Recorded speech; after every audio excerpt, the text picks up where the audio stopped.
Erev Tov, les Koulam. Bonsoir à tous, pour ceux qui sont présents, Bezrat Hashem, pour parler de la fête de Purim qui approche à grands pas. Et on va essayer de voir ce soir certains aspects de cette fête si profonde et de cette lumière si extraordinaire que représente la fête de Purim. Il faut savoir que dans le Tikkuné HaZohar, Rabbi Shimon Bar Yochai nous dévoile que la lumière de Purim est encore plus grande que celle de Yom Kippourim, qui d'ailleurs les mots sont proches, Yom Kippourim et Purim, parce que en réalité à Yom Kippourim, on voudrait que ce jour-là devienne Kippourim comme Purim. Parce qu'en réalité, si on prend les deux approches de ces deux fêtes, de ces deux lumières, en réalité, il y a deux choix possibles. On va dire dans la vie, c'est très simple. C'est soit se rapprocher d'Hachem comme nous le faisons le jour de Yom Kippourim, en arrivant finalement comme semblable à des anges, on jeûne, on se déconnecte complètement de la matière, on ne mange pas, on arrive, on demande à Hachem bien sûr de nous juger avec miséricorde, on pleure, on regrette nos fautes, et Hachem va passer un coup d'éponge. Il y a cette manière-là de faire tchouva, de se rapprocher d'Hachem. C'est un degré, bien évidemment, mais le degré le plus élevé est celui du jour de Purim. Comme le sage nous enseigne, cette lumière-là sera encore présente après Mashiach. Pourquoi? Parce que on va être capable de se rapprocher d'Hachem, d'être connecté à lui, de faire passer sa lumière dans un état de simcha et dans un état finalement, comme on peut le voir dans certains aspects de Yom Kippourim, de Purim que nous allons voir, où Hachem peut paraître caché, il est voilé dans la nature. C'est une allusion d'ailleurs dans la Megillah de Esther, puisque le nom ineffable, le nom d'Hachem n'apparaît pas. C'est-à-dire que d'arriver à ce degré où comprendre que Hachem, dans tout ce que nous vivons, est présent dans les épreuves, dans tout ce que nous allons vivre au quotidien, eh bien, on n'a pas forcément la possibilité de le voir dans les voiles de la nature, dans les voiles de notre vie, mais il est bien présent. Et arriver à ce degré, être dans la simcha, bien évidemment, c'est le plus haut degré de connexion avec Hachem. C'est la raison pour laquelle Rabbi Shimon Bar Yochai nous dévoile dans le Tikkuné HaZohar que la fête de Purim est la lumière finalement la plus grande, qui ne disparaîtra jamais, même après que Mashiach sera venu. Maintenant, pour comprendre un petit peu cette lumière de Purim et cette notion de joie de Purim, on va comprendre un petit peu l'origine de cette fête et voir pourquoi finalement ce degré est si extraordinaire. On va voir certains aspects, on va voir pourquoi ce fameux décret de Haman a failli exterminer, il y a une volonté d'exterminer le peuple d'Israël à ce moment-là. Qu'est-ce qui s'est passé? Et quelle est cette lumière qui s'est dévoilée ce jour-là?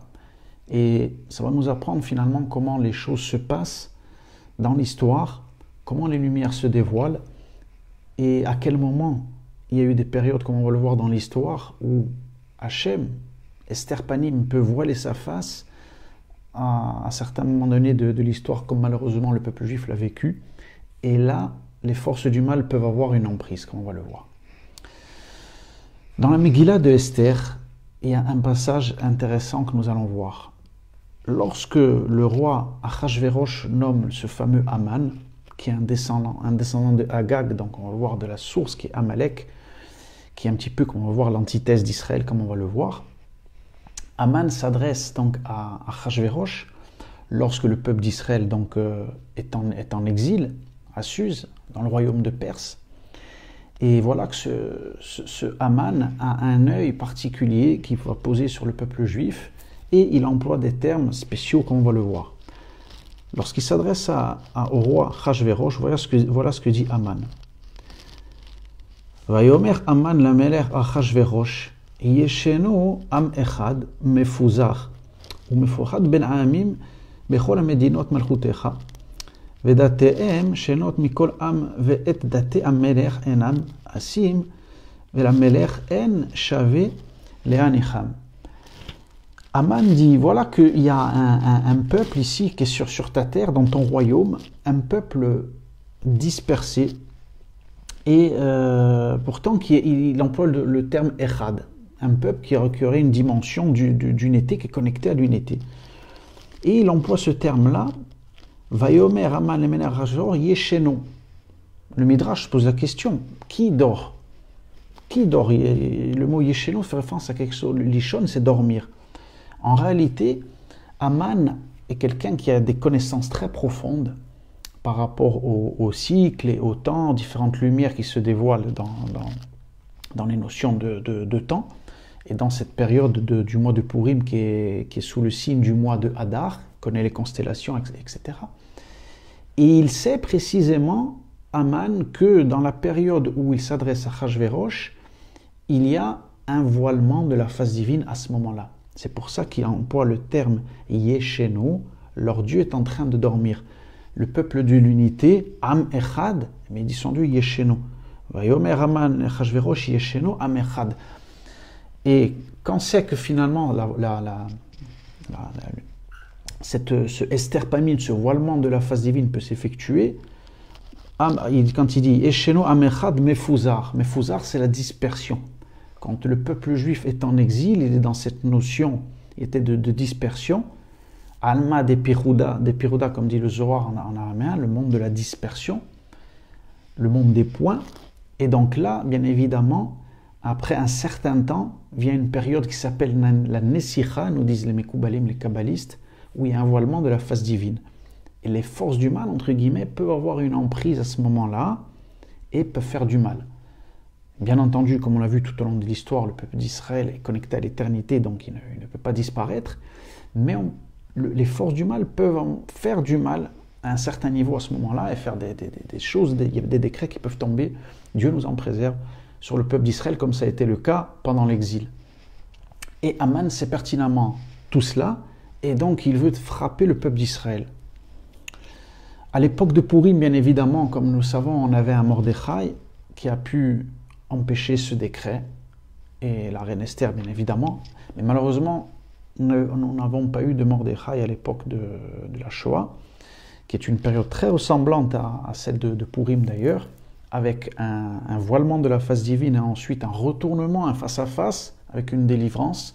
C'est exactement ce qui se passe après Purim, puisqu'il y a un dos à dos, ce qu'on appelle Achor dans la Kabbalah, un dos à dos, et ensuite Panim ve Panim, c'est-à-dire qu'un face-à-face qui se fait, et cette période arrive toujours à la fin d'un cycle. Il faut savoir que l'exil de Babylone, la période où le peuple juif donc rentre en exil de Perse, va durer 70 ans. 70, on sait que c'est lié à l'unité au chiffre 7, qui est le cycle, comme on sait, le chiffre 7, les 7 jours de la semaine, qui est la Shemitah, c'est un cycle.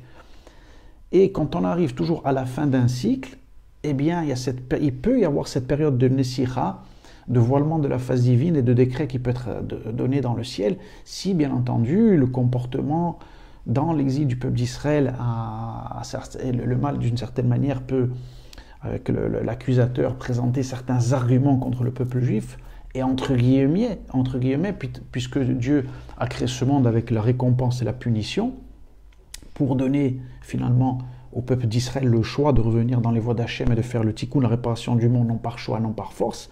C'est-à-dire que le mal, d'une certaine manière, peut avoir une certaine autonomie dans certains moments donnés de l'histoire. C'est ça un petit peu la raison, le remèze, l'allusion de toutes ces choses, de tous ces voilements qu'il y a pu avoir dans l'histoire du peuple juif. Et à Purim, c'est exactement ce qui s'est passé.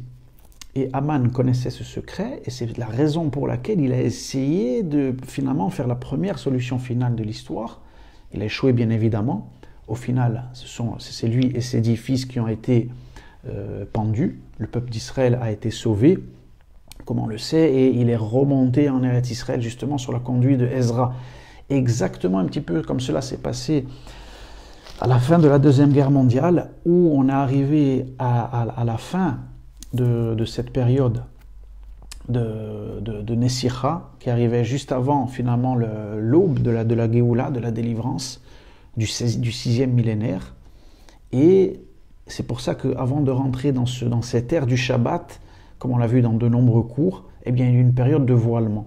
Et juste avant finalement que le peuple d'Israël revienne sur sa terre et accomplisse les prophéties de la Bible, et commence à dévoiler le royaume de Dieu sur terre, eh bien une période de Nessicha, de voile, où les forces du mal ont pu avoir finalement, pendant un certain temps, une emprise et faire du mal. Pour différentes raisons, bien évidemment, on ne connaît pas tout, mais le peuple juif dans son exil, après bien entendu qu'il y a des dangers, il y a de l'assimilation, il y avait certainement des fautes qu'on ne connaît pas, et le mal a pu agir, comme à l'époque de Pourim, où le peuple juif était tombé dans une certaine aussi oubli de Yerushalayim, du projet divin de regarder, de tourner ses yeux vers la terre d'Israël, et finalement la minorité que représentait cette minorité autour de Ezra, c'était très minoritaire, et le peuple juif s'était installé à Suse, sous la conduite de Achashverosh, avait un petit peu oublié justement dans cet exil sa fonction et son devoir. Et vient justement Amalek, malheureusement, lorsque le peuple juif oublie la mission que Dieu lui a confiée, la force que représente Amalek vient pour finalement frapper, comme on l'a vu dans l'Haftara de la paracha de Zachor. Amalek vient toucher le peuple d'Israël à la sortie d'Égypte. Il vient frapper ceux qui sont à l'arrière, las et épuisés, et il vient tenter de les frapper. Et quand c'est qu'on est délivré d'Amalek, nous dit un peu plus loin le verset, quand vous allez prendre possession de la terre qu'Hachem vous a donnée, etc., donc là, Amalek sera détruit et rayé, complètement éliminé. Il ne faut pas, l'Otishkar à la fin, le verset nous dit n'oublie pas, parce que justement, n'oublie pas la manière dont Amalek peut intervenir, c'est qu'Amalek peut toucher le peuple d'Israël que quand celui-ci est endormi, d'une certaine manière, dans son exil, las et épuisé, comme c'est marqué dans la paracha de Zachor, que nous avons lu le Shabbat dernier. Et ce verset bien nous montre bien le détail. Amalek vient attaquer à un moment donné précis chaque fois où le peuple d'Israël est dans cet état de doute, de confusion. D'ailleurs, la gematria de Amalek, valeur numérique 240, comme le mot doute, safek a la même gematria de 140 que le mot Amalek, parce que le terme Amalek, cette notion-là, ces forces-là, viennent nous apprendre que dès qu'il peut y avoir un doute dans notre émouna, dans notre foi, dans notre bitachon, dans notre assurance que Hachem nous dirige et dirige toutes les voies, dans cette Ashgara pratique, dans la providence particulière, que même dans les voiles de l'histoire, dans l'obscurité, c'est bien lui qui dirige, Amalek vient et tente de frapper le peuple d'Israël. Et pour vaincre Amalek, bien évidemment, eh bien, il faut avoir cette force-là, cette simcha représentée par la fête de Pourim, de savoir que tout vient de lui, et c'est le moyen justement pour effacer son souvenir, comme cela est marqué dans la paracha de Zachor. Donc ça, d'une certaine manière, cette notion d'Amalek, bien entendu, est liée de manière à la fête de Pourim, et c'est pour ça qu'on vient nous le rappeler toujours, avant la fête de Pourim, de lire cette paracha de Zachor, parce que finalement, le Ikar de cette fête de Pourim, pour arriver à ce degré de lumière si intense qu'encore plus haut que la fête de Yom Kippourim, c'est briser cette obscurité que représente Amalek. Cette obscurité qui peut venir toucher chaque juif dans sa vie, le faire douter de la mission qu'il a à travers le peuple d'Israël, de dévoiler la royauté d'Hachem. Et donc arriver au degré de Pourim, c'est justement enlever tous ces voiles, être capable de voir Hachem voilé dans la nature, puisque la nature est finalement le plus grand voile où Hachem se cache. D'ailleurs, dans la Megillah d'Esther, comme on l'a dit en début de cours, le nom de le tétragramme est caché, il n'apparaît pas. Mais justement, c'est le plus grand degré. Quand on est capable d'être attaché complètement à Kadosh Baruch Hu, sans avoir besoin forcément d'un miracle, sans avoir besoin des miracles de la sortie d'Égypte, sans avoir besoin un dévoilement extraordinaire, comme on a pu le voir dans le récit de la sortie d'Égypte. C'est pour ça que c'est un degré extrêmement haut, et Rabbi Shimon Bar Yochai nous dit que cette lumière-là est encore plus grande que celle de Yom à Kippourim. Maintenant, finalement, si on essaie de voir un petit peu la raison pour laquelle, il y a toujours des raisons pour laquelle, bien entendu, cette période de Nessicha, de voilement à Pourim, et pourquoi Amalek, Aman, ce descendant d'Amalek, est présent. il faut se rappeler, et on l'a vu dans une des dernières, dans les haftarot précédentes, la fameuse haftara on va la voir tout de suite, de la paracha de Zachor, justement. La haftara de Zachor, nous sommes dans le livre de Shmuel, au chapitre 15, et il y a ce fameux dialogue entre le prophète Shmuel, comme on le sait dans la Bible, avec le roi Shaoul. Le roi Shaoul qui aurait dû, dans l'absolu, être celui qui devait commencer à construire la royauté, la malchoute, donc le dévoilement de la royauté d'Hachem. Shmuel va lui donner une ordonnance, le prophète Shmuel, donc révélation prophétique, un ordre de Dieu. C'est que le prophète ne donne jamais un ordre qui vient de lui, mais c'est simplement la parole de Dieu à travers ce qu'il va véhiculer. Et donc il vient voir Shaoul, le roi Shaoul, et il lui dit de détruire Amalek, de ne pas faire de concessions, de détruire le roi de Agag, son peuple, détruire le bétail, détruire tout, qu'il ne reste rien. Et Shaoul, comme on le voit, eh bien, il va faire finalement des concessions. Il va détruire le peuple d'Amalek d'une certaine partie, mais finalement, il va juste capturer le roi de Agag. Et il va dire, bon, moi, il y avait quand même une partie de son troupeau qui...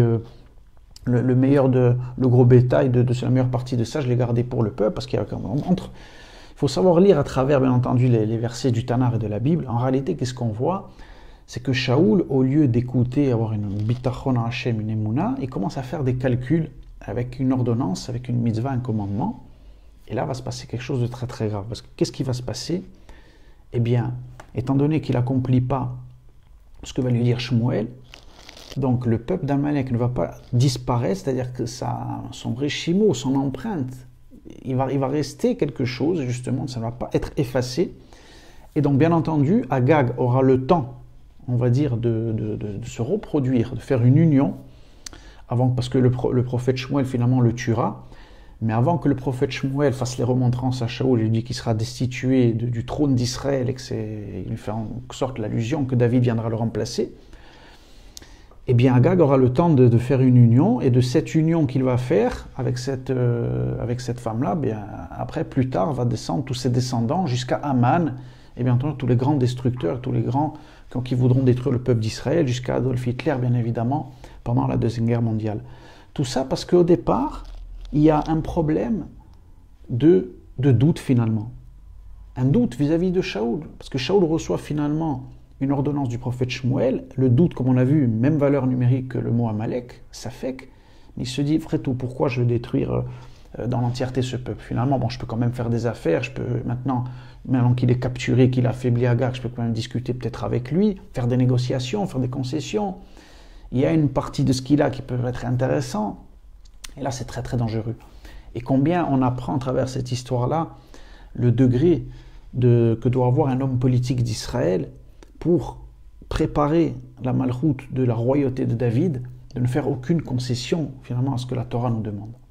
C'est lorsqu'on commence à avoir un doute sur un commandement, à ce que la Torah nous ordonne, que le danger nous guette et que ensuite, à la suite de ça, on en paiera les conséquences très très graves. Et là, dans ce récit de la Bible, dans le livre de Shmuel, on voit que le peuple juif va payer très cher cette erreur du roi Shaoul. Parce que pourquoi? Parce que Aman finalement descendra du roi de Agag. Il est appelé Aman Agagi d'ailleurs dans la Megillah de Esther. C'est un descendant direct de ce Agag qui n'a pas été tué au moment donné où il le fallait. Et c'est lui, bien entendu, qui viendra essayer de faire le travail à la fête à la période de Purim, tenter de détruire le peuple d'Israël. Lui ne réussira pas. Hitler, qui est un Gilgoul, comme on le sait, sont les kabbalistes, les Mekoubalim de Haman, viendra pendant la Deuxième Guerre mondiale, lui aussi, essayer de finir le travail. Et il n'y arrivera pas non plus. Mais donc, tous ces Rechaïm, ce Shoresh d'Amalek, finalement, revient sans cesse. Et comme on le voit à la fin de Shah, ça sera mis d'or jusqu'à la fin des temps, jusqu'à ce que Mashiach David se dévoile. Et finalement, après, avec le peuple d'Israël, détruise complètement la notion de Amalek. Bien entendu, ce n'est pas une notion simplement de peuple, personne physique, Amalek. C'est déjà un degré qu'il peut y avoir dans le peuple d'Israël qu'il faut complètement détruire en nous. Et à partir du moment où ce degré qui s'appelle Amalek est détruit dans le juif et dans le peuple d'Israël, automatiquement, ce qui peut représenter, ce qui peut être le miroir qui va s'habiller dans des peuples ou dans des personnes, n'existera pas. Puisqu'à partir du moment où ce problème n'existe plus en nous, il ne peut pas avoir le reflet de quelque chose qui va s'habiller ailleurs. Ou comme le marque bonsoir, Rev Tov Sarah, c'est une idéologie, bien entendu. C'est un degré qui permet, ce qui est inscrit finalement dans le début de la création du monde, ce principe de Sachar et Onesh, c'est-à-dire qu'Amalek a été créé aussi. De la même manière, il est appelé Réchit, comme le peuple d'Israël, parce que c'est l'antithèse. C'est-à-dire qu'au départ, dans le Olam HaTohu, dans ce qui a précédé la création du monde, il y a eu un choix au niveau des âmes. Il y a eu des âmes qui ont accepté de recevoir justement la Torah, la lumière divine, et d'accomplir les commandements, ce qui deviendra le peuple d'Israël.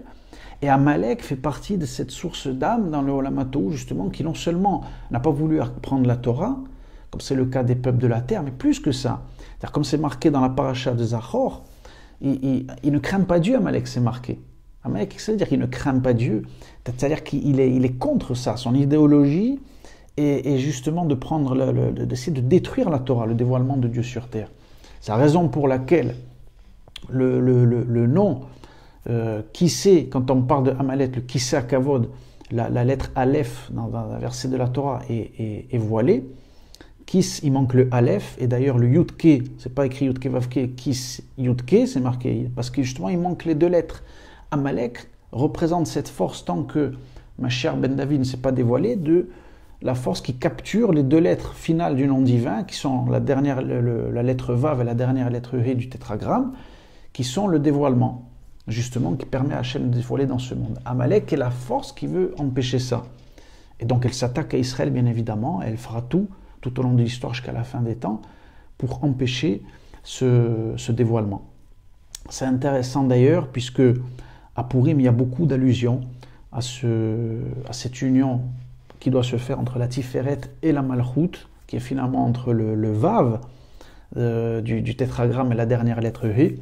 D'ailleurs, lorsqu'on ouvre la Megillah, c'est pour ça qu'on dit qu'on doit l'ouvrir entièrement, parce qu'avec ce geste-là, justement, cela forme un Vav, et ce Vav Achibour fait allusion à quelque chose de très profond dans la Kabbalah, qui est une lumière qui s'appelle Yesod De'Abba, et qui va descendre précisément au jour de Purim, dévoiler sa lumière très forte pour permettre au peuple d'Israël d'être délivré. Bien entendu, il faut que cette lumière-là ne soit pas, justement, qu'elle n'apparaisse pas simplement au moment de cette fête-là, mais il faut après qu'elle puisse rester pour l'éternité. D'ailleurs, la fête de Purim est liée au degré du Netzar dans les Sphirot, à l'éternité, puisqu'elle sera toujours après le Mashiach, elle sera toujours là, à l'inverse de toutes les autres fêtes, il n'y aura plus. On ne verra plus Pessah après Mashiach, mais par contre Purim sera toujours là, parce que ce degré-là, bien entendu, va permettre au peuple d'Israël d'accéder à l'éternité et au Olam Haba. C'est-à-dire qu'il va permettre l'union entre la Tiferet et la Malchut, c'est-à-dire vraiment à la lumière divine, de venir s'habiller dans ce degré féminin qui est sur terre, et de réparer, de faire ce tikkun final du monde, et de libérer toutes les étincelles qui sont tombées dans la Klippa. Donc la fête de Purim n'est pas, malheureusement, souvent cette fête-là, elle est de manière mal comprise, et on s'imagine que Purim c'est juste une fête où on va comme ça, où on va boire, on va manger, on va se déguiser, que c'est un carnaval chas v'shalom. C'est une fête extrêmement profonde, et la joie de Purim doit être intérieure, doit être d'une sainteté inimaginable. Et les tzadikim, les sages, les mekoubalim, on le sait, toutes les fêtes de Purim arrivent à un tel niveau on ne peut même pas imaginer la lumière qu'ils captent à ce moment-là, parce que c'est une joie intérieure immense qu'ils arrivent à capter à ce moment-là, par la véritable simcha du Mishté de Purim, du fait d'arriver au degré de comprendre justement que Hachem est là et partout. Même lorsqu'on peut penser qu'il y a des voiles et des obscurités, il est là et il dirige notre vie. Et donc quand on arrive à comprendre ça, on est dans une joie immense intérieure, on n'a plus peur de rien. On a une émouna pshuta simple qui surmonte tout. Et donc bien entendu qu'on est dans une joie inimaginable. Et Purim, c'est ça, c'est-à-dire qu'il y a une lumière spéciale qui descend à ce moment-là, et on doit avoir un canal, on doit avoir un keli, un réceptacle pour pouvoir recevoir cette lumière. et arriver à ce niveau-là. D'une certaine manière, le remède du déguisement, c'est ça. C'est-à-dire qu'à travers les voiles, à travers les choses finalement de la nature qu'on ne peut pas forcément voir derrière les choses cachées, mais Hachem est bien là. De la même manière, on ne le voit pas dans la Megillah, mais il est bien présent. Il n'a pas besoin de se dévoiler de manière apparente. Il est là, il dirige tout, à travers les voiles aussi, à travers les obscurités, comme à travers cette obscurité qu'on est en train de passer du Corona. C'est très angoissant, ça fait très peur, des gens meurent, mais il faut avoir l'assurance, le bitachon, l'emuna, que même derrière ces choses-là, Hachem contrôle la situation de A à Z. Et de la même manière qu'il y a eu des obscurités dans l'histoire, il y a eu des obscurités à Purim, il y a eu un décret, on s'en est sorti. De la même manière qu'on est sorti aussi de la Shoah et il y a eu une délivrance derrière après cette Nessicha, et bien de la même manière, après cette sortie terrible du Corona, il y aura une grande lumière encore qui se dévoilera immense pour le peuple d'Israël et on espère aussi pour l'humanité tout entière. Et donc Purim, c'est être capable de se connecter à Hachem de cette façon-là. Donc c'est d'un degré extrêmement élevé, qui est différent de celui de Yom Kippourim, où justement, comme on le voit, on est obligé de jeûner, on est obligé de... Vraiment, on rentre dans un système, on demande la miséricorde d'Hachem pour qu'il pardonne nos fautes. Donc c'est une manière de se connecter, de se rapprocher d'Hachem, et qui est différente de celle de Purim. Et c'est la raison pour laquelle le Tikkun HaZohar, comme on l'a vu en début de cours, dit que la lumière de Purim est plus haute que celle de Yom Kippourim, parce que justement, là, on n'a plus besoin de se couper de la matérialité, d'être obligé de jeûner, d'être obligé de pleurer, d'implorer Hachem pour recevoir et s'accrocher et capter sa lumière. Donc là, en réalité, comme on l'a vu sous ces différents aspects-là, le Icar de cette fête-là, bien entendu, c'est comprendre ce que c'est Amalek, véritablement, et être capable en tant que chaque juif, au sein de notre peuple, du peuple d'Israël, de briser cette écorce-là, cette obscurité, cette idéologie, et de nous délivrer. Quand un juif arrive à détruire cette notion d'Amalek qu'il peut avoir en lui, eh bien, il arrive au degré, il s'attache à cette lumière de Purim, il est invincible, et il rentre dans ce degré du Netzar, justement, de l'éternité. C'est pour ça que Purim est lié dans les Sphirot au degré du Netzar, parce que en se connectant à cette lumière, bien entendu, on fait descendre l'éternité d'Hachem dans ce monde à travers le peuple d'Israël qui est son véhicule. Purim, on voit que tout est là, toutes les conditions sont réunies pour dévoiler Hachem, dans ce qu'il y a de plus concret. C'est la raison pour laquelle, qu'est-ce qu'on va nous dire à Purim? Dès qu'on a fini de lire la Megillah, eh bien, on va en faire tout de suite Matanot Le'Evionim, c'est-à-dire qu'on va donner de la tzedaka à des pauvres, c'est-à-dire qu'on va, dans ce cas de plus concret, des gens qui sont dans le besoin, eh bien, le peuple d'Israël, on ne peut pas faire la Géoula comme c'était au temps du roi David, on sait qu'il n'y avait pas un pauvre. Le roi David avait cette conscience quand il était à la tête du royaume d'Israël, il ne pouvait pas avoir des pauvres dans son peuple. Donc on est obligé de sortir, de casser l'ego. L'ego, c'est Amalek aussi. L'homme, quand il arrive à sortir, à casser l'ego, le désir de recevoir pour soi-même qu'il a en lui, et de s'orienter et d'aimer son peuple comme il s'aime lui-même, eh bien automatiquement il s'attache à cette lumière. Le fait de rentrer dans le système de Mishlo Armanot aussi, c'est énorme, c'est le degré de l'unité aussi, puisque qu'est-ce qui est recommandé? On dit, voilà, si tu t'es fâché avec quelqu'un à Purim, que tu as eu un problème, bien, tu sais que finalement, le problème que tu as cette personne, finalement, c'était que le bâton que Hachem t'a fait passer par une épreuve avec lui, eh bien, envoie-lui un Mishlo Armanot et reconnecte-toi même avec ceux avec qui tu es fâché. Donc, le degré de Purim vient réparer sur tous les angles, voilà, la dispersion. C'est-à-dire que quand Haman frappe, il dit au roi Achashverosh, voilà, Am Yesheno, il dit Mefouzar. Et lui, il parle justement de quand il veut frapper d'Israël, que son Dieu est en train de dormir, parce que justement, c'est un peuple là qui est dispersé. Il disait Am Echad, Haman, il dit c'est un peuple qui a la potentialité du Echad, du dévoilement de l'unité, mais il est Mefouzar, il est dans la dispersion. Cette dispersion qui est représentée par l'exil, et où chacun vit de manière individuelle son judaïsme.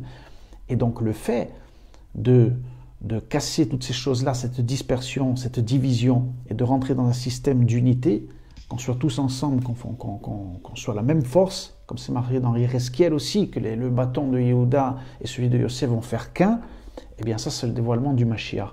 C'est-à-dire qu'ici en terre d'Israël, étant donné qu'on est une nation, eh bien c'est ça qu'on va casser avec la lumière de Purim.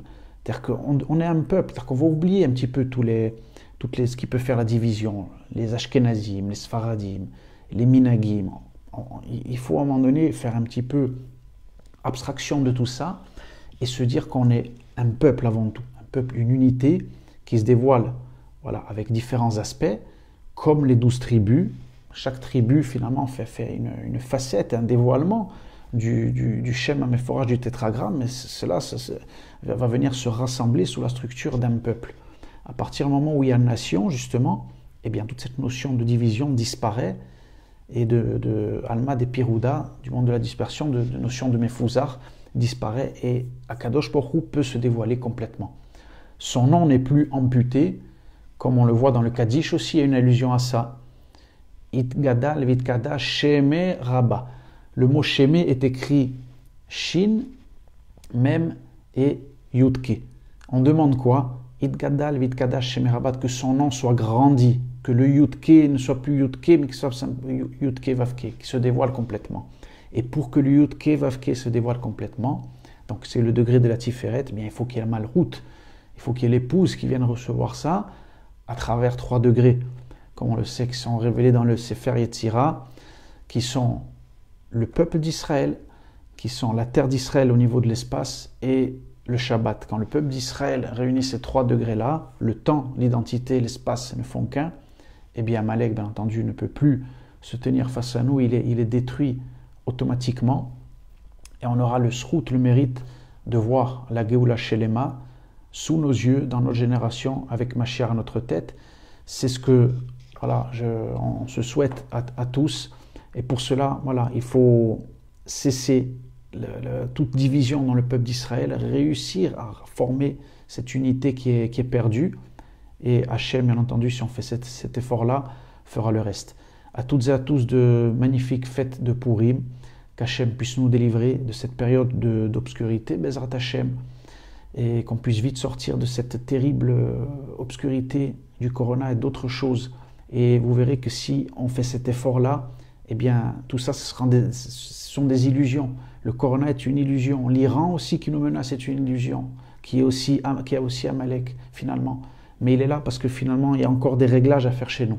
Si ces réglages sont faits chez nous, l'Iran disparaîtra automatiquement et toutes les forces du mal seront détruites pour la Géoula Shelema avec Mashiach à notre tête. Amen, ve Amen.